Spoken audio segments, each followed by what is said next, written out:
En el marco de las SEPAR y de las SES, Irene, Javier, Olga y yo mismo hemos organizado esta charla, y esta charla viene precedida por dos conceptos: debate y discusión.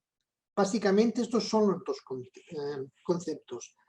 En el flyer que se ha enviado ya se ve los participantes de esta mesa o de este debate. Me he apuntado aquí el funcionamiento para que no me deje ninguna cosa. Hoy habrá un caso clínico. El caso clínico será presentado por Sofía. Luego habrá dos moderadores, que es Irene y Javier, que tienen un papel muy importante y espero que lo hagan bien, ¿vale? Yo los he aleccionado y espero que lo hagan bien, porque son elementos claves. Y habrá dos expertos, que son el doctor García Borreguero, que por cierto en el flyer no pone que es de Madrid, o el instituto está en Madrid, es un error que había, y la doctora Ainhoa Álvarez. Y concretamente hoy será del modo siguiente. Durante 10 o 15 minutos, Sofía presentará el caso clínico. Después, durante 50 minutos, habrá debate y debate y debate. A través del chat se podrán hacer las preguntas pertinentes, cortas y con respuestas cortas. Y esto sí que es importante.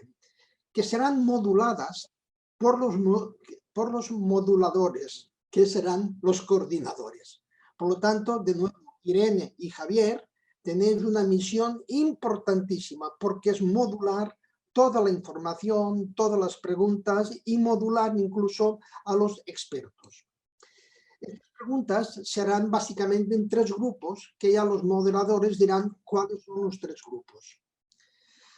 Al final, también los moderadores, de nuevo, expondrán los mensajes a llevarse a casa. La sesión quedará colgada un mes, donde ya os informaremos, y finalmente tenemos que agradecer a Philips el soporte tecnológico que nos ha estado dando para esta reunión de debate.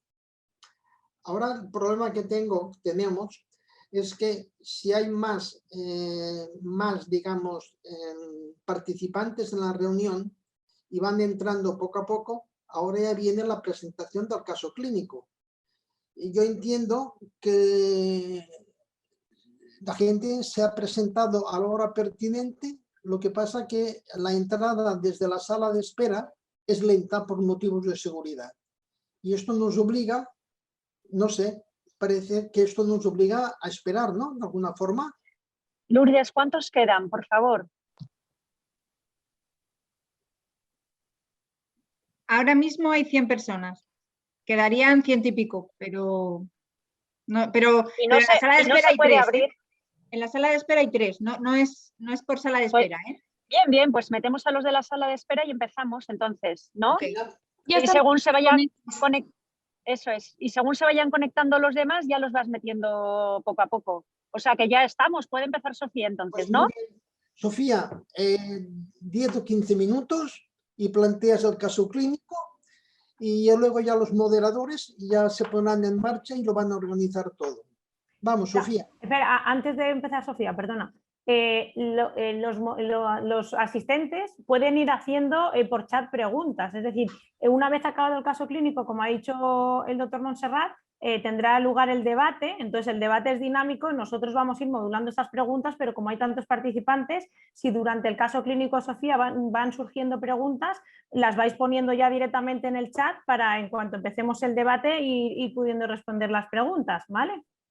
Ya está, Sofía, adelante cuando quieras. Muchas gracias, voy a empezar. Bueno, buenas tardes a todos. Voy a poner el caso que vamos a debatir a continuación. Sofía, habla un poquito más alto. ¿Me oís? Un poquito más alto.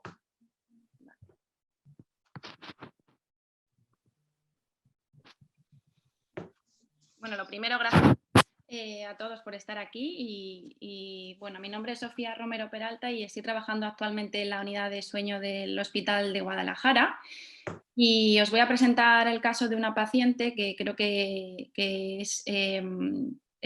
es perfecto para este debate. El tema que nos va a preocupar en esta próxima hora va a ser la apnea del sueño junto con el insomnio. A nuestra consulta acude una mujer de 75 años. El motivo de consulta inicial es la dificultad para conciliar el sueño y tener muchos despertares a lo largo de la noche.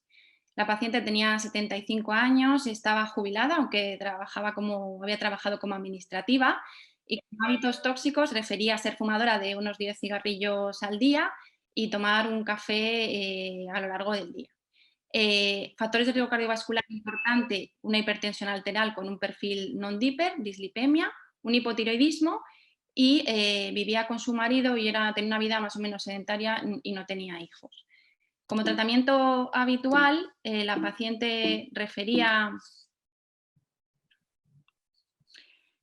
tomar atorvastatina para su problema de la dislipemia, el Leutirós para la tensión ormesartán, y el médico de cabecera, a raíz de este problema de insomnio y de conciliación, le había prescrito Noctamid por las noches de 1 miligramo, que llevaba tomando desde hace al menos 6 meses, pero no había sido efectivo para el problema. En la exploración destacaba un índice de masa corporal de 25 con un Mallampati de 3, unas amígdalas grado 1 respecto 4, no hipertrofia de úvula, no retrognatia ni micrognatia y una exploración neurológica totalmente normal. Respecto a la historia de sueño, la paciente refería que se acostaba en torno a las 12:30 y que tardaba 1 hora y media en conciliar el sueño. Esto le ocurría todas las noches y se quedaba dando vueltas dentro de la cama. Un total de 9 o 10 despertares y una vez más cuando se despertaba a lo largo de la noche le costaba otra vez conciliar.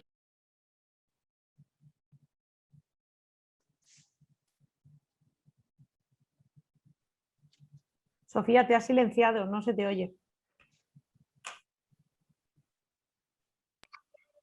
Y si quería volver a dormirse, esto le costaba. No dormía siestas y nos refería que esta insomnio de conciliación comenzó hace 2 años a raíz del bebé de su vecina que sollozaba por las noches. Este problema, a pesar de ceder en el 2019, la paciente no ha vuelto a poder conciliar el sueño desde entonces.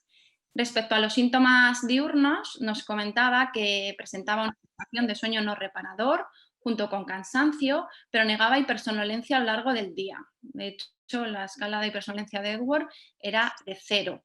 Presentaba dolores de cabeza fuertes por las mañanas y tenía quejas de pérdida de memoria de hechos recientes y está muy preocupada por su calidad de sueño y muy irritable con respecto a este tema y había perdido interés en actividades que antes sí que para ella suscitaban este interés, como por ejemplo ir al cine con su marido, ir al teatro, ir a comer con sus amigos. Respecto a patología específica sí que refería ser roncadora, pero no sabía precisar si presentaba pausas y no presentaba despertares asfícticos. No tenía clínica de síndrome de piernas inquietas, tampoco contaba nada relacionado con parasomnias, ni narcolepsia, ni bruxismo, ni clínica de reflujo gastroesofágico. Con todos estos datos en la historia clínica inicial, nuestra sospecha diagnóstica fue la siguiente. Primero pensamos que la paciente, por lo que nos cuenta, puede tener un insomnio tanto de conciliación como de mantenimiento. Puede que haya asociado una apnea obstructiva del sueño por los despertares frecuentes que tenía la paciente y por la presencia de roncopatía. Respecto al insomnio, varios de los criterios clínicos de insomnio crónico eran dificultad para iniciar el sueño, dificultad para mantenerlo, notar sensación de cansancio a lo largo del día, falta de concentración o pérdida de memoria. También sensación de irritabilidad y ánimo ansioso, deprimido y una reducción de la motivación a lo largo del día. Esto además se presentaba todos los días y al menos llevaba desde el 2019 con estos síntomas. O sea que parece que cumplía prácticamente todos los síntomas que pueden presentar el insomnio crónico. Y nuestra sospecha de apnea del sueño, pues también es por los ronquidos y por los despertares frecuentes a lo largo de la noche. Era muy difícil en esta primera visita saber cuál es el problema principal, dado que ambos problemas comparten clínica, muchas de las clínicas que solemos ver, por ejemplo, frecuentes despertares, dificultad para quedarse dormido, sensación de sueño reparador, sensación de cansancio, falta de concentración, falta de atención, alteración del estado de ánimo, falta de energía y estar preocupados por el sueño. Con estos datos y con esta sospecha diagnóstica, lo primero que se solicita a la paciente es una polisomnografía y también un test de melatonina por un posible retraso de fase, por pensar en esto. En la polisomnografía lo que podemos ver ya de entrada es un himnograma en el que destacan muchísimos despertares a lo largo de la noche y un insomnio de conciliación, con una escasez de sueño REM y de sueño profundo. Una eficiencia del 66%, es decir, menor del 85%, una latencia a no-REM incrementada y mucha vigilia entre el sueño, un WASO mayor de unos 30 minutos. Fijaros, N3 0% y un REM del 11%, casi todo N1 y bastante menos. Ningún problema de piernas inquietas se vio en relación al estudio.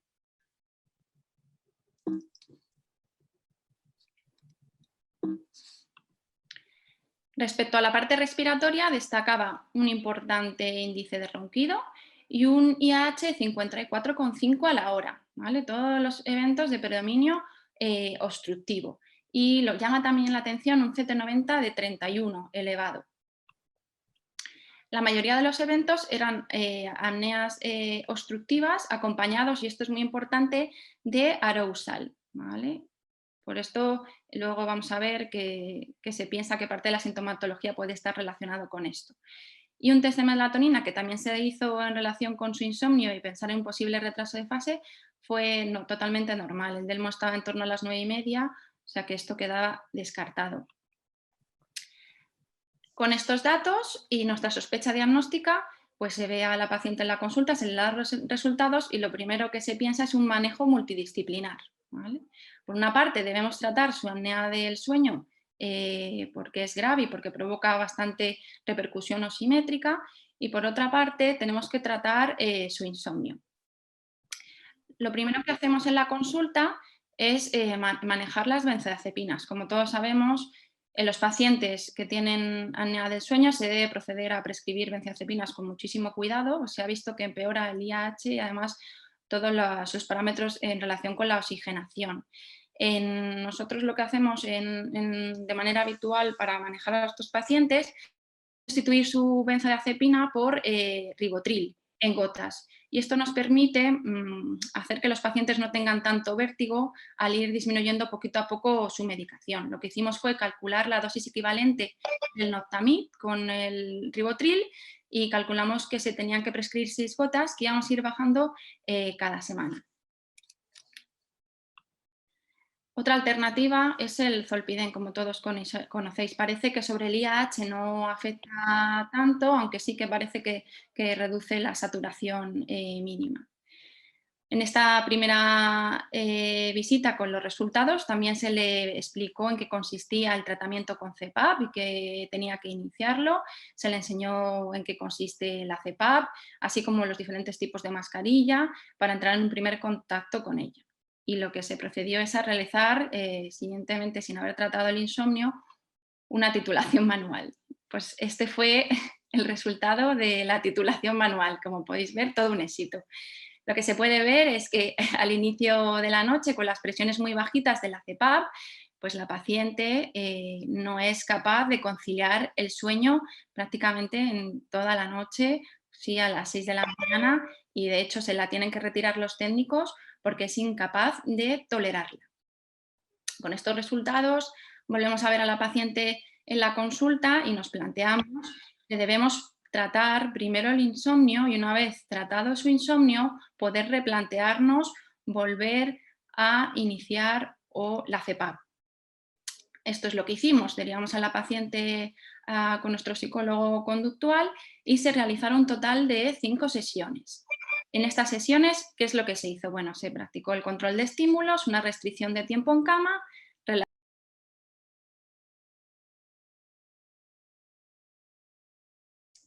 Sofía, te has vuelto a silenciar.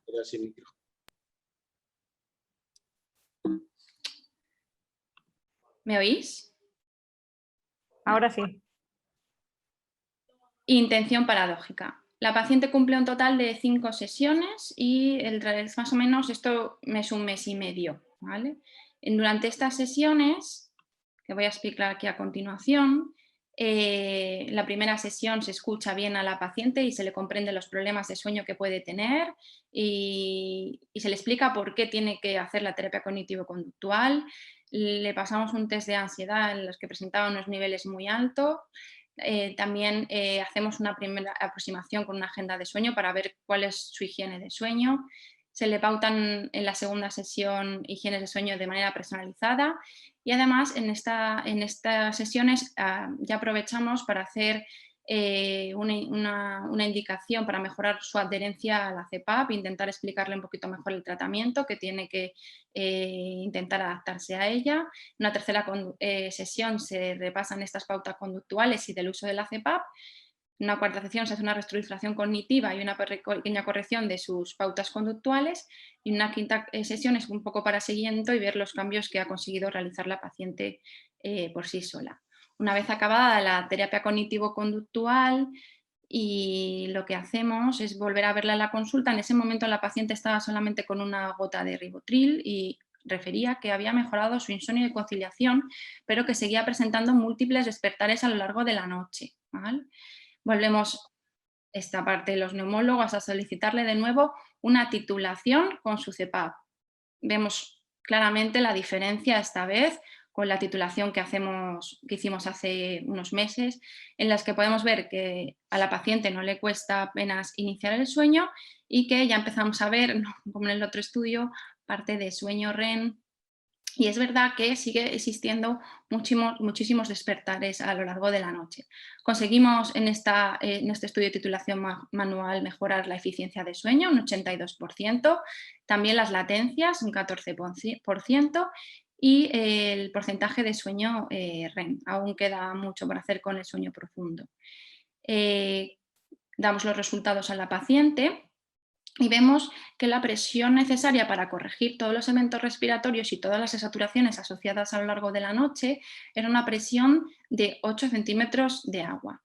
Con esto la saturación mínima se quedaba al 90% y el CT90 a lo largo de la noche fue de 0, ¿no? Entonces, bueno, no es una presión que sea muy alta y eso son buenas noticias. Iniciamos la CPAP, se lleva la CPAP a su casa y empieza a tratarla. Y la vemos a los 2 meses en la consulta.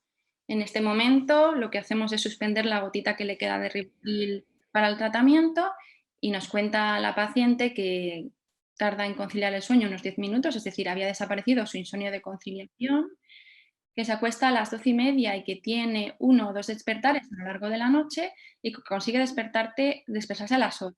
Tiene sensación de un sueño reparador, ha desaparecido la cefalea matutina y el cansancio y se siente motivada y activa para hacer todas las actividades del día a día que antes realizaba con normalidad, antes de presentar estos problemas. Además, utiliza la CPAP con 8 centímetros de agua con un ratio alrededor de 6 horas noche y sin efectos adversos reseñables. Se me han desaparecido todos los despertares que le ocurrían por la noche. Por último, quiero destacar una serie de conceptos muy importantes, dado que estos pacientes es muy frecuente que los encontremos en nuestra práctica clínica habitual. Tanto la apnea del sueño como el insomnio son 2 enfermedades muy prevalentes en la población general. Si bien ambos pueden ocurrir por mera coincidencia, comparten mucha clínica en común y es muy difícil diferenciar en qué problema de los dos estamos y además hacen que tengan resultados adversos respecto a otros, es decir, la apnea empeora el insomnio y el insomnio por su parte empeora la apnea. Tanto la apnea severa como el insomnio se asocian con mucha comorbilidad cardiovascular, por lo que va a ser muy importante que tratemos bien estos 2 problemas. Y los pacientes con insomnio pues adhieren muchísimo peor a la CPAP si no se trata su insomnio de base. Y estos arousal que provocan la apnea del sueño pueden no estar percibidos por el paciente, pueden crear muchísimos despertares y esto a su vez crear un insomnio de conciliación por el hecho del paciente percibir que ha dormido mal y volver a pensar que esa noche va a volver a dormir igual de mal que siempre. Bueno, y aquí un poco para abrir el debate y empezar con él, decir que los datos actuales son muy escasos en relación con esto y que los casos que hay abogan por un enfoque integrado y multidisciplinar entre todas las especialidades, sobre todo los neumólogos y los psicólogos. Esto parece muy superior sobre un tratamiento aislado de cada patología aparte, como hemos visto. Es decir, se debe tratar las dos patologías a la vez y tener un manejo multidisciplinar con un contacto entre los 2 o 3 o los especialistas que puedan manejar este problema. Yo creo que hasta aquí no sé si he sido muy rápido y encima con el audio. Muchísimas gracias. Muchas gracias, Sofía. Ha estado fenomenal. Y además yo creo que es un caso clínico perfecto para debatir no solo de los buenos manejos, sino de los errores que comúnmente tenemos todos. En los nuestros yo creo he identificado muchos de lo que solemos hacer más los neumólogos y creo que nos va a dar para mucho debate. Entonces, mientras van surgiendo las preguntas, que ya hay gente que se está animando a preguntar, os comentamos que para ordenar un poco todas las preguntas que surjan, para aprovechar sobre todo a nuestros dos expertos, al doctor García Borguero y a la doctora Álvarez, y para que sea todo más ordenado y luego nos llevemos un poco los mensajes a casa de forma estructurada sobre cómo manejar estas dos patologías tan prevalentes de forma coexistente, vamos a estructurar como en 3 apartados el debate, por así decirlo. Primero vamos a hablar, y además yo creo que el caso que nos ha presentado Sofía da mucho juego para hacerlo también de esa manera y no conocíamos el caso, o sea que genial.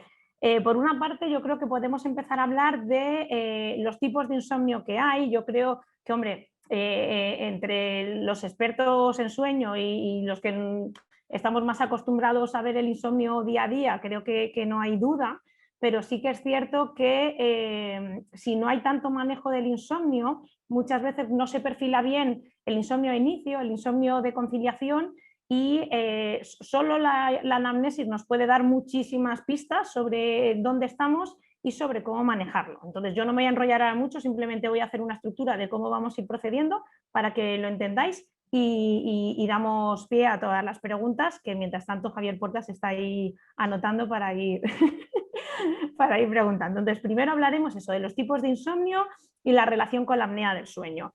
Luego vamos a hablar, que yo creo que esto va a dar mucho debate, el caso en concreto que hemos visto, de cómo proceder al diagnóstico, tanto del SAS como del insomnio. Yo aquí incidiría un poco en aspectos que no hacemos a veces tan bien, ¿vale? Como por ejemplo aquí un error creo que característico de los neumólogos es emperrarnos en que un IAH severo hay que corregirlo corriendo, y podemos ver esa titulación absolutamente ineficaz y fallida de si no tratamos un insomnio, pues el paciente, por muy SAS severo que tenga, pues la CEPAP no la va a tolerar. Entonces yo creo que ver cuándo hacer, lo digo aquí ahora atento Diego y Ainhoa, que os vamos ahora también luego a preguntar sobre eso, cuándo hay que hacer la polisomno, cuándo no, por dónde hay que empezar, cuándo tenemos que tener en cuenta que esa poligrafía puede ser insuficiente y el IH puede estar infraestimado y debemos hacer una polisomno, y cuando todo lo contrario, cuando ante sospecha hay que ir a por la poligrafía y ver si necesitamos o no esa polisomno. Y luego, finalmente, el manejo del tratamiento combinado, la terapia cognitivo-conductual, que nos ha explicado Sofía muy bien, vamos a hablar de ella, y los diferentes grupos farmacológicos, cuando otros, y cuándo manejar el tratamiento de la apnea del sueño a la vez que el insomnio. ¿Vale? Entonces, Javier, te doy puerta. Uy, te doy puerta. Bien, bien. Te doy puerta. Pues tiene mucho sentido, son puerta para salir o puerta para entrar. Te doy paso para empezar con las primeras preguntas. Y bueno, vamos... la verdad es que empieza a haber muchas preguntas, interesante, pero yéndonos un poco a la parte de tipos y aspectos de insomnio, hay una pregunta que yo creo que es interesante, es decir, yo creo que Sofía ha enfocado un poco muy bien, ¿no? Los aspectos de insomnio de inicio y de mantenimiento. Es interesante ver que los tipos de insomnio antes de la clasificación 3 se subdividían, inicio, mantenimiento, etcétera, en varios subtipos, y al final, ahora como nos contará Diego Ainhoa, se ha ido diluyendo esta diferenciación, ¿no? Y en ese sentido, Diego, Ainhoa, es decir, hay una pregunta interesante, ¿no? Es decir, los pacientes donde predomina el aspecto de mala percepción del sueño, el sleep state misperception, estos pacientes, ¿cómo creéis que se puede abordar, ¿no? Porque en muchos casos, incluso con el tratamiento con el CPAP, esta tipología de insomnio es un poco más resistente. Comentan efectivamente que a veces el tratamiento cognitivo-conductual es complicado. ¿Cuál es vuestra experiencia y cómo creéis que estos pacientes que dicen que no duermen nada, aunque le hagamos la prueba de sueño, en efecto comprobamos que duermen más de lo que creen? Conectad vuestros micros, Diego o Ainhoa. Hola, no sé si me veis bien. Sí. Sí. Buenas tardes. Pues yo estoy de acuerdo contigo. Hay un paciente que es el de mala percepción del sueño que es más complicado, ¿no? Porque incluso a veces le puedes incluso hacer una polisonografía y demostrarle que ha dormido y realmente él sigue emperrado en que no, ¿no? En que realmente él no duerme nada y muchas veces pues tienes que dedicar mucho tiempo para explicarle que la capacidad que tiene de dormir y cómo si le restringes el tiempo de tiempo en cama tiene sueño durante el día. Y a veces mi experiencia dice que a veces en estos pacientes hay algo más, no solamente es un insomnio primario, sino que hay algo más, igual una depresión o un trastorno de personalidad que hay que derivarlo al psiquiatra, ¿no? Que hay cosas que es verdad que nosotros, bueno, en este caso yo como neurofisióloga tengo la suerte de trabajar con una psiquiatra mano a mano. Entonces, estos pacientes al final, por mi experiencia me voy dando cuenta que les mando donde la psiquiatra y algo más había que no has podido con la terapia cognitivo-conductual, ¿no? Entonces, yo creo que ante un insomnio muy, muy rebelde, pues hay varias cosas. Una, intentar buscar alguna otra cosa que se te está escapando, una buena historia clínica. Y también a veces me ha pasado que incluso hemos tenido que hacer varias noches para conseguir sueño de un paciente, que no sé si os ha pasado alguna vez, tenéis un paciente que no duerme, le haces una polisomno como la de la noche que ha enseñado Sofía, igual, y luego y dices, pues no hace algunas veces ni spindles, dice, ¿qué le pasa? Que nosotros que estamos muy acostumbrados al insomnio familiar fatal, ya empiezas a decir, Dios mío, ¿pero qué le pasa a ese cerebro? Que no hace sueño, y le haces igual 2 noches y ya en la segunda y tercera consiguen dormir y ya puedes empezar a trabajar en otros aspectos del insomnio. Pero la verdad es que es un paciente más complicado porque el de Sofía por lo menos tenía sus despertares y le puedes explicar que eso es lo que le fragmenta y que si consigues mejorar eso, pues igual mejora su percepción del sueño, pero hay algunos pacientes que ves que ni siquiera se despiertan y ellos se sienten mal, ¿no? ¿Y qué hay detrás de eso? No sé, Diego anda por ahí, puede... Diego, nos interesa mucho un poco estos pacientes que son muy rebeldes, ¿no? de la mala percepción del insomnio. Tu micro está todavía inactivo. ¿Puedes activarlo? Ahora. Vale, perfecto, perdón. El trastorno de mala percepción del sueño ha sido abandonado como tal. De alguna manera, esta nueva clasificación viene... La filosofía de todo ello es que en el insomnio crónico siempre hay algo de mala percepción del sueño. Yo no conozco un solo paciente con insomnio cronificado en el que no haya algo de elemento de mala percepción del sueño. También diría, o sea, tendemos a percibir mal lo que es el sueño y tendemos a percibir mal lo que es el insomnio y por lo mismo también tendemos a percibir mal lo que es la hipersomnia. Ahí ocurre exactamente lo mismo. Son estados en los que a veces es difícil diferenciarlo. Yo lo que suelo hacer con el paciente es intentar buscar algo que sí haya encontrado y centrarme en ello. Algo que sí haya encontrado objetivamente. Esta paciente, si recuerdo bien, no tenía sueño profundo. O sea, intentar buscar un denominador común sobre el que trabajar con el paciente. Darle la razón en la parte de lo que él dice, sin entrar en una confrontación directa, no, intentar buscar aquello en lo que estamos de acuerdo. Y en ese punto, intentar crear una alianza con el paciente. Vamos a ver, el electroencefalograma mide algo diferente de lo que el paciente percibe. no quiere decir que lo que usted perciba sea malo y el electroencefalograma sea una cosa buena o al revés. No, son dos formas de ver la misma realidad. Sin embargo, sí hay algo que tanto el electroencefalograma como usted estamos de acuerdo. Tiene un sueño absolutamente superficializado. Y en ese punto centrar la acción común con el paciente. A esta paciente le sigue quedando, Sofía, falta de N3, si lo he entendido bien. Seguía sin tener N3. Y este es el punto. Vamos a ver, aquí lo que nos importa no es tanto que duerma o que no duerma, sino que esta mujer que tenía 75, ¿he entendido? 75 años. Sí, efectivamente. Bueno, que esta mujer se levanta por la mañana con la sensación de no haber descansado suficiente. O sea, buscar más el punto de acuerdo, más que el punto de diferencia, ¿no? Y sobre eso intentar trabajar. Yo tengo un par de comentarios sobre el caso, pero que no son lo que me está preguntando Javier. Sí, bueno, era un poco por organizar.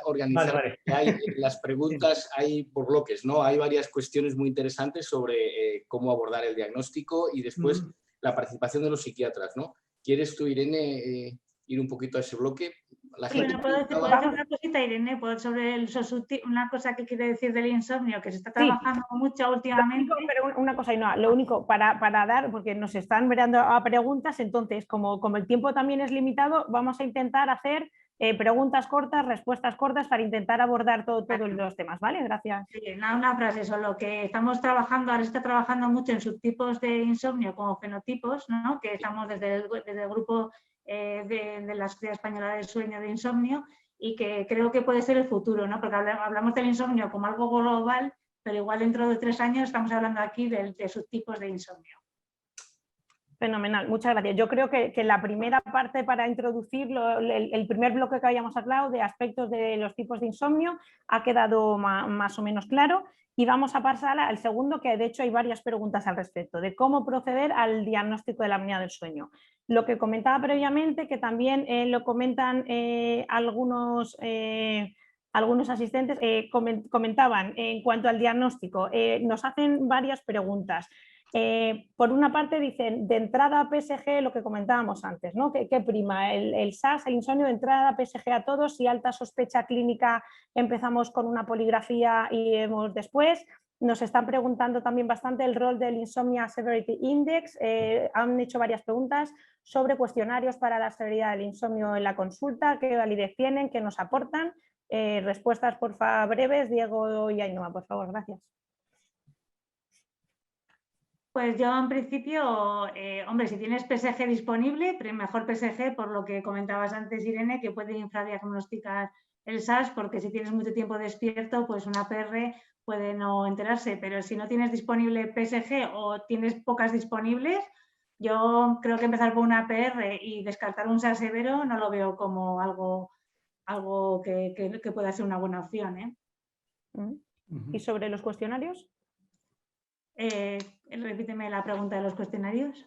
Hablan en general qué aportan los cuestionarios para el diagnóstico del insomnio. Yo uso mucho el ISI, el de severidad del insomnio, pero lo uso para seguimiento, no para diagnóstico, porque un SAS te va a salir alto, duerme mal, o sea, muchas veces despertan mucho. Entonces yo lo utilizo más para screening, de ver si tienen también ansiedad o si hay algún dato más de depresión, y luego el ISI para seguimiento del insomnio. Gracias. Diego, y también comentan, hay preguntas al respecto sobre lo que aporta el actímetro. La opción de la poligrafía respiratoria de por sí es muy improbable, porque es que esta mujer viene por un problema de vigilia al comienzo del sueño y por múltiples despertares breves a lo largo de la noche. Todavía, y además ronca. Eso es lo que sabíamos en el momento inicial. Con lo cual, necesitamos ver cuál es la causa de esos múltiples despertares breves. La relación causa-efecto entre el fenómeno respiratorio y los despertares en el electroencefalograma solo podemos verla a través de una polisonografía. Realmente es que en este caso, tal como se ha planteado, solo cabe una opción, que es la polisonografía. En este caso sí, porque claramente lo que aportas, pero teniendo en cuenta que no todos los centros se dispone de polisomnografía y en un caso en el que pueda primar la sospecha diagnóstica de una apnea del sueño, sí que se podría empezar a ver si tiene apnea del sueño y luego en función de la clínica ver si procedemos a polisomnio. Y que no hace falta hacer una polisomnografía para diagnosticar un insomnio, porque hayamos visto que puede haber pacientes que duerman bien y tengan insomnio y nos lo cuenten y tenemos que darle una solución, ¿no? De todas formas, en este caso, por la edad de la paciente, la probabilidad de que haya algo de patología orgánica, además de la que se me ha mencionado, una poligrafía siempre se va a quedar muy corta. Siempre necesariamente se va a quedar muy corta. Sí, comentaban, efectivamente, yo estoy de acuerdo, comentaban que quizá la poligrafía va a facilitar, entre comillas, que no la saques del entorno con el efecto, el dicho efecto aquel de la primera noche, ¿no? Pero es cierto que yo creo que si se hace una poligrafía, la historia clínica debe ser especialmente cuidadosa en todas las comorbilidades, ¿no? Para que lo que te salga tengas más capacidad de interpretarlo en el contexto. Y también le preguntes también cómo ha dormido esa noche, ¿no? Porque puede ser una noche horrible y te olvides, o te diga que has dormido bien y puedas dar un poquito más de valor, ¿no? Un pelín más. Eso es. Y lo que puede aportar un actímetro, que también nos preguntaba uno de los participantes. Solamente para seguimiento. Aquí para diagnóstico la actimetría no nos va a decir nada. Nos puede servir, bueno, pues para tener un parámetro objetivo de cuánto está durmiendo la paciente. Y si tiene un elemento, esta mujer, de mala percepción del sueño, bueno, no lo ha dicho eso Sofía, lo ha tenido una pregunta. Si hubiera tenido un elemento de mala percepción del sueño, la actimetría te va a dejar un cierto margen de duda, porque tampoco puede diferenciar al 100% entre estar quieto como un muerto o estar dormido. Lo único que va a registrar es movimiento, con lo cual no va a servir para convencer a nadie. En el tema del... ¿Hay alguna más de diagnóstico? Sí, de diagnóstico solo queda una antes de pasar, yo creo que al siguiente bloque, que es el que nos va a generar también mucha controversia y mucha conversación, es que aunque se ha dicho brevemente al principio, varias preguntas al respecto, ¿siempre creéis que debe haber un psiquiatra o un psicólogo en las unidades de sueño? Claro, sería lo ideal, ¿no? Que haya un poco de todo, sería el ideal. Si tiene que haber seguro, pues no. Imagino que yo creo que depende de dónde nos movamos cada uno y de las posibilidades que tengamos. Ojalá tuviésemos un experto de cada cosa porque sería ideal para todos. Sí, yo creo que es importante que lo haya, debería haberlo, pero también tiene que ser un psiquiatra con experiencia, introducido en el tema del sueño, no para hacer puramente un diagnóstico psiquiátrico que no tenga nada de relación con todo lo demás. O sea, tiene que estar, pero muy integrado en la unidad de sueño. Totalmente de acuerdo. Bueno, es que además a veces pasa lo contrario, ¿no? Que te manda un paciente por insomnio que claramente es una ansiedad que no ha controlado bien. Sí. Entonces, claro, ¿qué vas a hacer tú? Sí, exactamente. Antes de pasar al siguiente bloque, la última pregunta que acaban de hacer ahora mismo sobre el diagnóstico y sobre el manejo de... Dice, muchos diagnósticos de apnea del sueño parten de una poligrafía, no de una polisomno, y las consultas de seguimiento y adherencia lo realiza la enfermería. ¿Entendéis que enfermería debería manejar el test del insomnio también o habría otra alternativa para derivar a la consulta del especialista? Claro, es decir, el papel de enfermería en todo esto. El papel de enfermería en nuestro caso en el insomnio es crucial porque nuestras enfermeras hacen una entrevista de acogida a todo paciente de insomnio en el que hacen una historia totalmente detallada de todo lo que hacen e incluso hasta lo que piensan de la consulta que van a tener y si creen que tiene piernas inquietas ya le piden la analítica. O sea, yo creo que puede ser un gran cribado, ¿no? para saber si tienen que ver lo otro o no. Ellos, su parte de educación de la salud es fundamental bajo mi punto de vista. Totalmente de acuerdo. Yo estoy de acuerdo y de hecho, es decir, en la propia adaptación a ese equipo de enfermería que tiene alguna experiencia en el tema del insomnio, nosotros lo estamos poniendo en marcha. Lo que pasa es que el psicólogo con lo de la pandemia se ha jubilado y no lo ha dejado en marcha, pero la terapia de grupo dirigida por enfermería. Pero la propia adaptación al CEPAP, el aspecto de claustrofobia, el aspecto de rechazo y de ansiedad, en el tema del CPAP yo también creo que es fundamental la enfermería, ¿no? Entonces esos dos aspectos de la enfermería yo creo que son muy, muy interesantes. Lo que pasa que, vamos a ver, parece una obviedad lo que voy a decir, pero en principio da igual el origen de la gente que esté trabajando sobre el insomnio y sobre muchas patologías del sueño. El de dónde vengan importa bastante menos. Lo que me importa es el tiempo que lleven y el tiempo que se dediquen, el grado de especialización que tengan en el tema. A mí una enfermera me parece que no lo va a hacer peor que un médico, pero tiene que ser alguien que se meta mucho en el tema del insomnio, o lo demás va a ser totalmente inefectivo. En la misma medida que podía serlo, pero no por el hecho de ser enfermera, sino un médico que tenga poca experiencia, que dedique poco tiempo a tratar insomnio, a meterse, realmente tienen que bucear en ese asunto y ser auténticos expertos, y entonces empezará a ser efectivo. Bueno, en telemedicina, Monsito, tenéis experiencia que la enfermería ya va muy bien también, las consultas, ¿no? O sea que yo creo que eso es interesante, ¿no? Es decir, la enfermería es verdad que cuando le gusta meterse en esto te puede dar muchísima.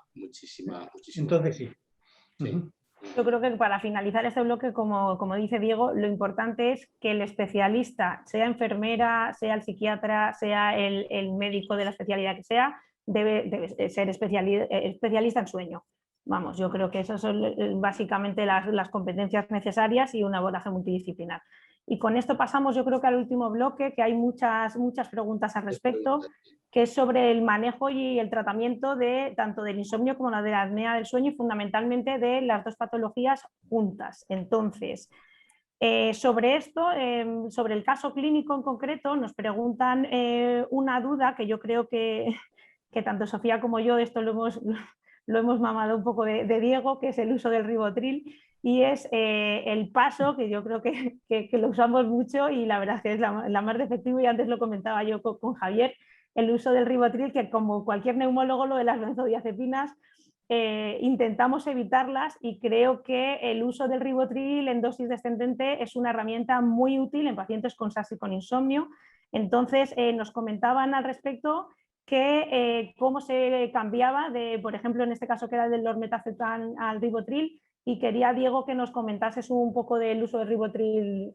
Mira, vamos a ver un par de principios básicos. Una benzodiazepina es igual a otra benzodiazepina. Son exactamente iguales en su mecanismo de acción. El resto es marketing. El resto es marketing y el resto es farmacocinética. Entonces, ¿en qué supone clonazepam una ventaja? La verdad es que es un caso, el que habéis planteado, un poquito difícil, porque viene de Noctamid. Noctamid es la otra benzodiazepina española en España que se puede prescribir en forma de gotas. O sea, los dos podrían ser dados en forma de gotas. Es fundamental que la dosis sea reducida muy lentamente, de una manera muy gradual. ¿Por qué? Porque si no se va a producir un insomnio de rebote. El paciente va a entrar en pánico y se va a agarrar mucho más que antes todavía a la medicación existente. Luego, sí hay un punto en el que ribotril tiene una ventaja sobre Noctamid, y es la vida media. La vida media de ribotril es de casi 24 horas. Entonces, eso va a hacer que esté cubierto con algo de ribotril.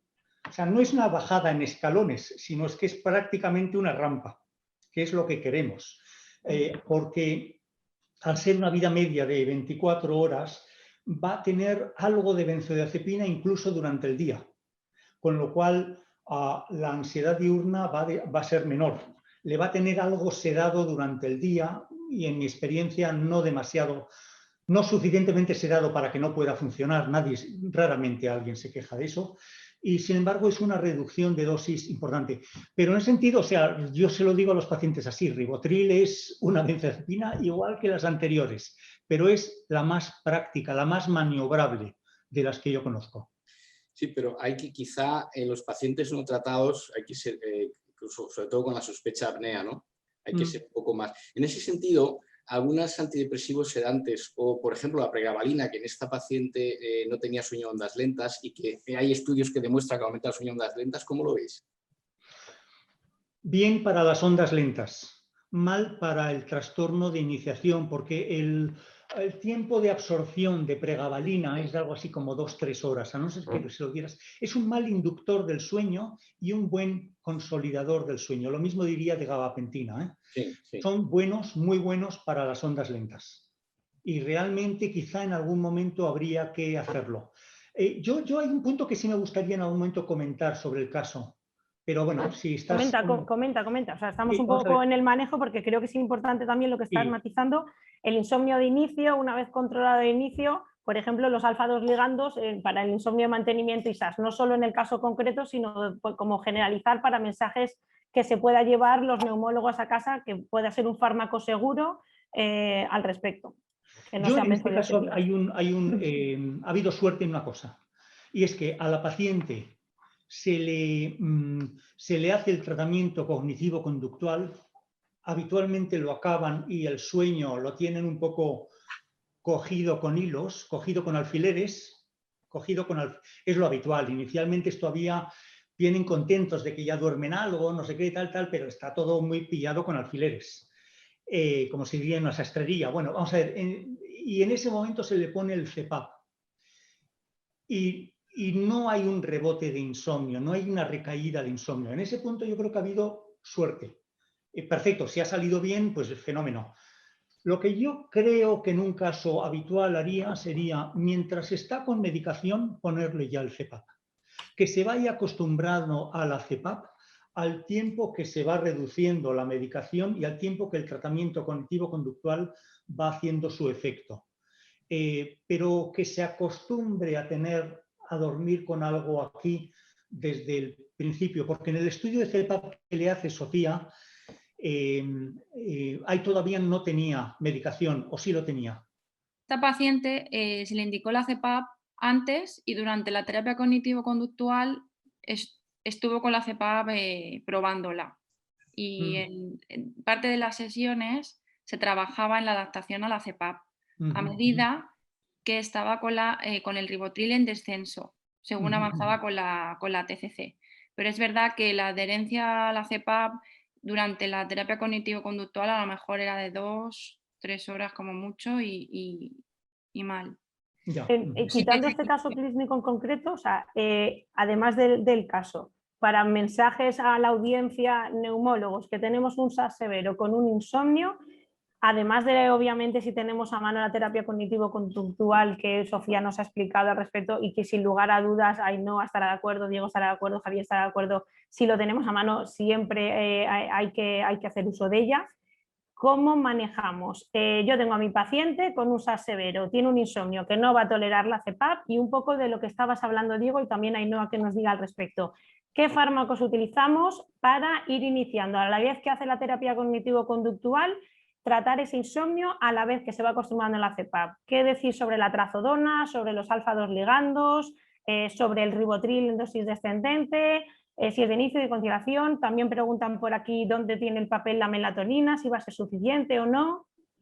Mira, el problema en esta paciente es que, si recuerdo bien, Sofía, venía ya de Noctamid. Y me ha parecido como que el Noctamid llevaba tiempo con él, ¿no? ¿O no? 6 meses, creo que ha dicho.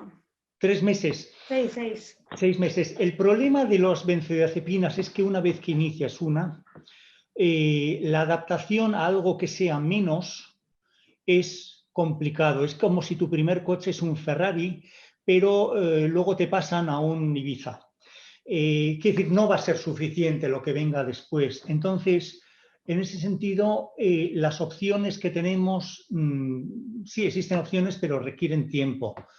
Es más fácil durante la adaptación al CPAP hacerlo con otra benzodiazepina, porque si bajas a Deprax, a trazodona o a cualquier otro antidepresivo o un alfa-2 delta, estamos hablando de otro mecanismo de acción radicalmente diferente, no tan central a los centros de sueño que son GABérgicos. La trazodona va a actuar como antihistamínico. ¿Cuál más hemos dicho? La pregabalina. ¿Perdón? La pregabalina. La pregabalina va a actuar sobre el glutámico. son mecanismos de acción diferentes y algo menos eficaces. Vendría a ser lo mismo que en el campo del dolor, empezar con un opioide y pasar a un ibuprofeno. Paracetamol. Sí, poco más o menos, algo así. Ese salto el paciente no te lo va a tolerar, habitualmente no te lo tolera. Entonces, aquí no hay tanta libertad de elección. Pero una vez que haya tolerado la CPAP, ¿sí recomendarías intentar pasar a otro, a una trazodona, a una gabapentina, una vez que tengamos el sueño, el insomnio de inicio más controlado y tenga, por ejemplo, varios despertares, cosa frecuente? Si se puede, sí. Si se puede, sí. Lo que pasa es que va a haber un momento en que va a haber que tomar una decisión. Imagínate que no se puede del todo y que tenemos a la paciente con 3 malditas gotas de Rivotril, 0,3 miligramos de Rivotril, con 75 años, mucho problema ya no le va a generar. Además, la respiración está controlada con un CPAP. Tampoco por ahí podemos decir que hay mayor problema. Si ella está más contenta con 3 gotas de Rivotril, mientras controlemos que no vuelva a subir esa dosis, perfecto. Si pudiéramos pasar a mirtazapina o pudiéramos pasar a trazodona y la paciente lo tolera, porque estos fármacos también tienen sus efectos secundarios más de tipo vegetativo. Y aumento de mientras peso. que la benzodiazepina no. Que la mirtazapina no le produzca problemas de hipotensión, por ejemplo, tal, pues sería muy típico a esa edad. Y Ainhoa, experiencia con una vez que, por ejemplo, hemos cambiado a trazodona, zolpidem, que tienen muchos pacientes, ¿cuánto es la experiencia de que al final generan tolerancia y tienes que cambiar a otro porque ya no hace efecto? Claro, es que los fármacos que producen tolerancia, pues al final tienes que ir bajándolo. Yo los fármacos intento utilizarlos solamente como en el momento agudo, un poco lo que decía Diego. Yo sí que creo que en el caso de poner CPAP tendría que quedarse con la medicación que toma, aunque no sea muy efectiva, pero por lo menos si se lo quitas ya va a dormir todavía menos, hasta que se acostumbre a la máquina. O sea, cada vez una cosa. Esto es como, yo qué sé, adelgazar y dejar de fumar a la vez. Pues no sé, cada primero haces una cosa y luego la otra. Es que si no, es un estrés. Y luego también quiero transmitiros que la terapia cognitivo-conductual es un esfuerzo por el paciente muy importante y que no le podemos dar otra carga más. O sea, no es, bueno, voy al psicólogo, le cuento y ya está. No, él tiene que poner de su parte y hacer día a día todo lo que le estamos pidiendo. Entonces yo, por lo menos cada vez una cosa. ¿Y qué fármaco? Pues es que depende, casi todos vienen, como dice Diego, con benzodiazepinas a la consulta y ya tomándolas igual 30 años, no 6 meses. Y un poco también cuando son mayores por las caídas y eso, pues intentas ir reduciéndoselas. A mí me llama la atención lo del cambio de Noctamiz, porque como hay en gotas, pues yo Noctamiz sí que lo bajo mucho en gotas. Pero eso, ¿no? Ir bajando. Y luego, ¿qué fármaco puedes usar? Pues como dice Javier, si ves que tiene un insomnio de mantenimiento, pues y ves que no le está haciendo nada la benzodiazepina, la vas bajando, pues igual puedes poner un antidepresivo para que, pues que es día a día ir viendo, ¿no? Es ir viendo. Por aquí comentan, bueno, que hay alguna experiencia, sobre todo en neumólogos, de ir bien la trazodona y el CPAP. Pero yo creo también, como decía Diego, que son pacientes que los coges que no llevan una larga temporada de uso crónico de benzodiazepinas, ¿no? Entonces ahí la trazodona sí que suele ayudar un poco más. Y decían también con qué frecuencia se reduce la dosis inicial y la reducción del Rivotril. Yo suelo usar una reducción de 1 gota semanal. Sí, yo también. ¿Cómo empezáis vosotros? ¿Con 0,5 habitualmente, no? 0,5 miligramos de Rivotril. En este caso, la dosis viene dada por la medicación previa que tenía. Claro, la dosis. Entonces ahí hay que hacer una conversión, es pasar de dólares a euros, lo que toque. Más o menos, porque es una conversión aproximada, ¿no? Más o menos en los días siguientes. Y llegar a una dosis con la que se pueda manejar el cuadro, el insomnio, sin que durante el día tenga efectos secundarios. Hay un periodo de ajuste de equivalencia de dosis, ¿no? Que puede llevar unos días. Entonces, una vez conseguido, tendemos a 1 semanal. De todas formas, a estos pacientes con tendencia a la ansiedad hay que decirles, mire, usted se ha pasado, bueno, esta llevaba 2 años nada más, pero como alguien comentaba hace un momento, si llevan 20 años, Se ha pasado 20 años con esto. Tenemos todo el tiempo del mundo para ir haciéndolo. Lo que pasa, lo único que yo quiero es que a partir de ahora haya una dirección y esa dirección va a ser descendente. No hay ninguna prisa en hacerlo en 8 semanas versus 6 meses. Habrá que hacerlo al ritmo que usted pueda. Hay casos en los que yo reduzco la velocidad a 1 cada 15 días. O sea, al final vamos a ser amigos durante 3, 4, 6 meses. Sí. Hay que explicarle que es un proceso el que hay que seguir. La ansiedad por tocarlo muchas veces es otro enemigo también. De todas formas, comentan por ahí que eso, que en general es decir, el concepto de precaución frente a benzos de vida media larga por parte de Neumo, sobre todo cuando tienes muchas veces pacientes con comorbilidades, obesidad y hipoventilación, o tienes una patología, una comorbilidad de base, es de mucha precaución, sobre todo con el ribotril, ¿no? Hombre, la idea es que las gotas te permiten una reducción progresiva y una deshabituación. Sí, Javier, pero un momento, respecto a esto último, por la noche tenemos la situación controlada con el CEPAP. Claro, con el CEPAP. Será en todo caso que haya patología diurna. Sí. Yo creo que el mensaje es ese, ¿no? El ribotril nos permite, igual que no también en gotas, ir bajando una dosis. Yo creo que para que no haya malentendido al respecto, pues los neumólogos nos dan mucho miedo las benzodiazepinas en un paciente no tratado. Yo creo que en un paciente tratado tienes la seguridad de que ya tienes el tratamiento puesto, y la gracia del ribotril no también es que nos permite ir descendiendo la dosis, cosa que si no es prácticamente imposible en pacientes que llevan, como esta señora, y peores, que llevan años con benzodiazepinas y no hay quien se las quite. Yo creo que esa es un poco la gracia un poco de las benzodiazepinas en gotas. Y luego, un poco por ir finalizando por cuestiones de tiempo y luego hacemos un resumen, las nuevas perspectivas del insomnio, el Suvorexant que tanto nos vendieron y que parece, vamos, aquí no lo tenemos todavía, que era la panacea, que luego al final los estudios no son tantos. ¿Qué experiencia tenéis de lo que os han podido transmitir? Que como aquí no lo tenemos, igual Diego... Por eso, de lo que os han podido transmitir, Diego. Sí que hemos participado en algún estudio de ese estilo, ¿no? De Doras, tanto Diego como yo, pero él tiene muchos más pacientes, así que... No, bueno, vamos a ver, son fármacos que actúan sobre el mecanismo contrario. Lo que hacen es impedir el arousal producido por las hipocretinas. Entonces, mientras que estamos acostumbrados a fármacos que lo que hacen es potenciar el centro de sueño, ahora empiezan a aparecer fármacos que lo que hacen es inhibir los centros de vigilia, entre ellos el hipotálamo lateral. Entonces, es un mecanismo diferente, va a tener menos interacción respiratoria, mucha menos. En ese sentido va a funcionar mejor. Ya dentro de los 3 que hay uno que no va a venir a España, Suvorexant, es el de Merck, el Belsombra. A menos que yo sepa, este no va a venir a Europa. Pero los otros 2, el Lemborexant y el Daridorexant, que en el fondo son muy parecidos los 3, es posible que sí los tengamos disponibles en algún momento. Ojalá.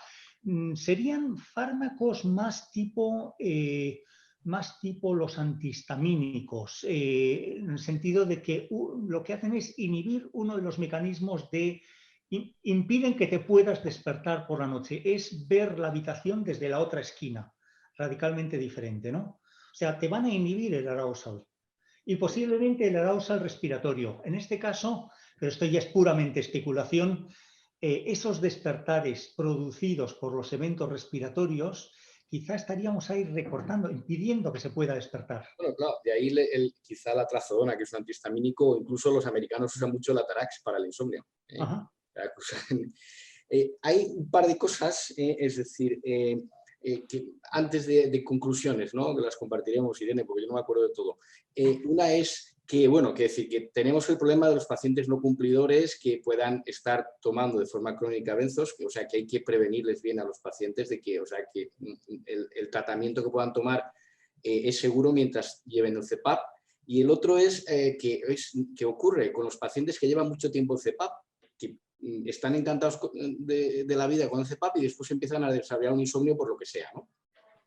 Y entonces, bueno, yo creo ahí que efectivamente lo que se ha comentado es el tema de que la terapia cognitivo-conductual es interesante también, ¿no? O sea, pacientes que llevan el CPAP han respondido bien 1 año, 9 meses a él y después resulta que vienen diciendo que estaban bien con el CPAP, pero que tienen un problema de insomnio, ¿no? Bueno, aquí el abordaje es muy personalizado, yo creo, ¿no?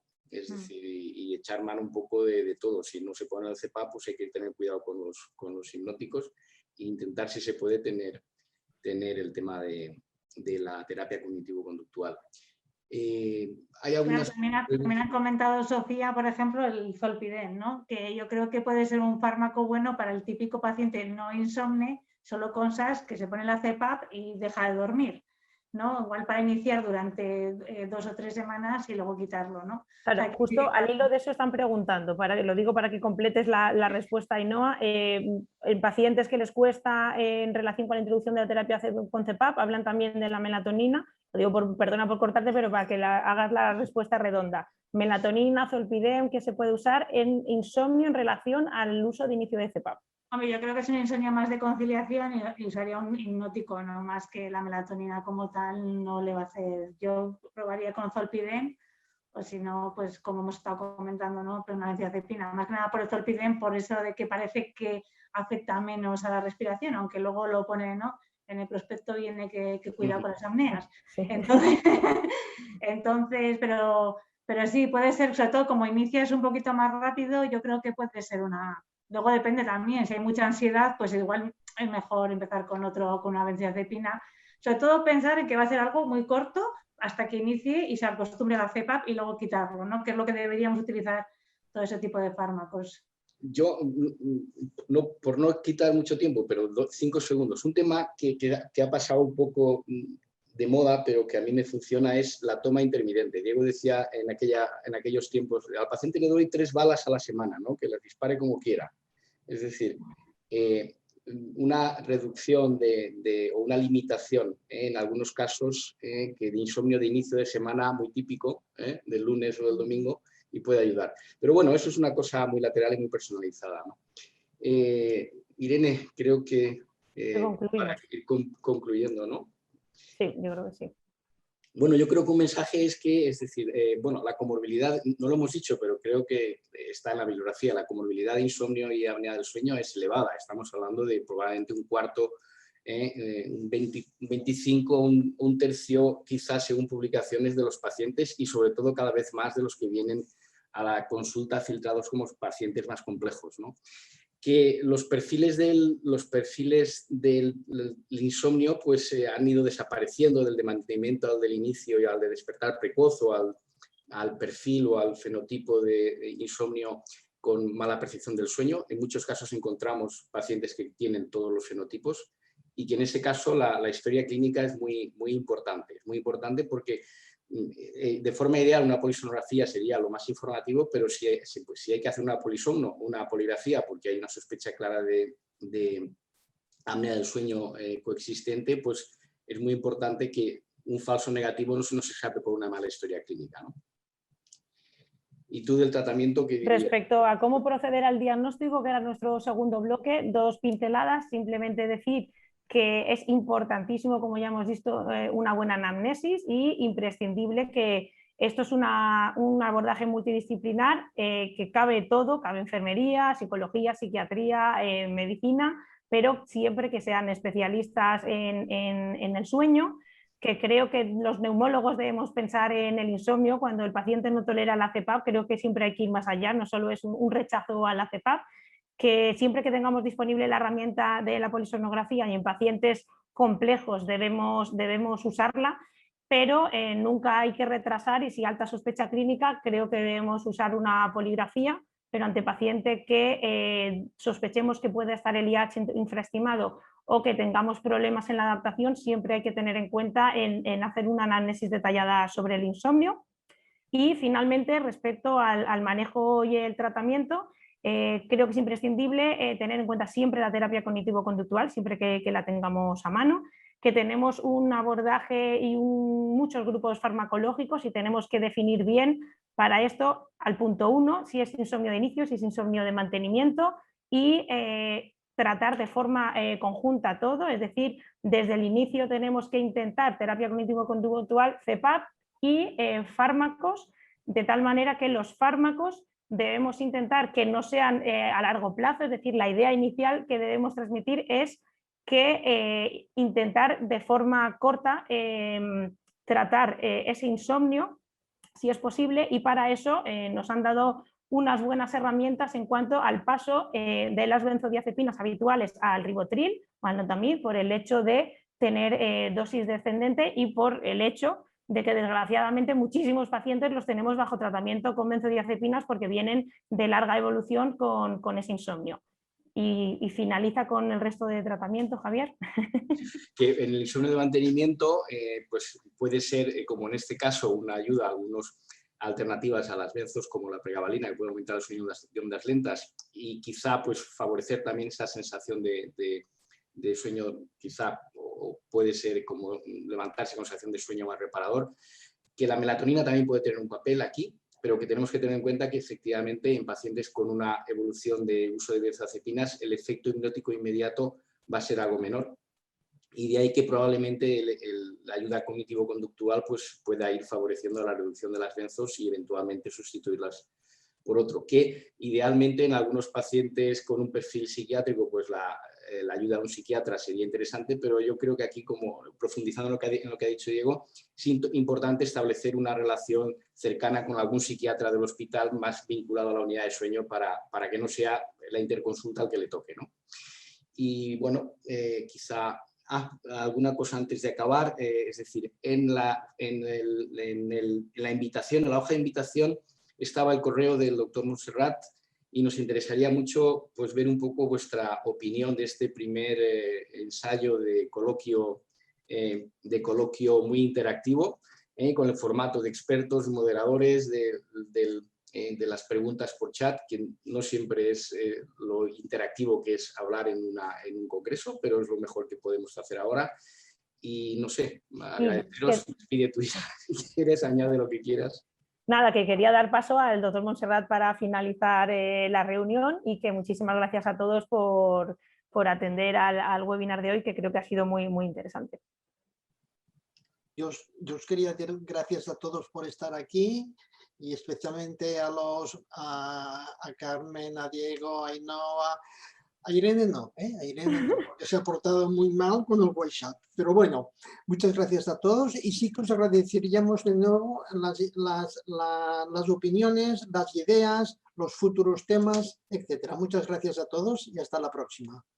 Un saludo, gracias a todos. Hasta luego, gracias. Adiós. Gracias, Monsito, también a ti. Gracias, Monsito, por estar ahí. Adiós. Gracias, Sofía. Gracias. Adiós.